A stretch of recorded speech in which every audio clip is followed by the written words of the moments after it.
take up Senate Bill 246 by Senator Bennett related to professional services. You're recognized. Thank you, Mr. Chairman. The CCNA reform, let me explain to you exactly what it's about. It keeps them from considering price when hiring an architect, an engineer, a landscape architect, a surveyor, or a mapper. As a result, neither the public agencies nor their constituents have any transparency to determine if they are really receiving the true value for the taxpayers' dollars.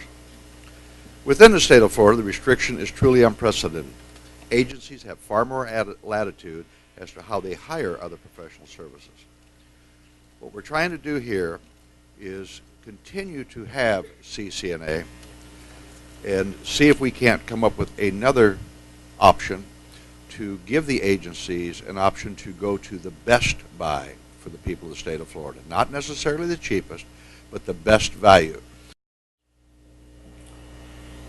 Going from the RFP, which I've passed out to you, and getting to the point to where the architectural firm and the owner understand the scope of what it is they're going to end up with, takes a little time also. The CCNA process is a two-phase process for that exact reason. And that is, the first step of the process is to go through people submitting their qualifications to the agencies, whereby the agencies can judge based upon their education, their experience, their availability, the size of their workforce, their familiarity with this type construction and this type design. They go through a ranking process under the current statute, and they select the firms based on a 1, 2, 3 ranking. And then, they select a group of firms to interview so that they can then go through in some greater detail and evaluate them in personal interviews, after which they are ranked according to who is the best qualified to do the work. It's my pleasure to be here. I'm Vice President of PSBI. My name is Brian Zettel. I'm also the Chairman of the Board of the Associated Builders and Contractors of North Florida.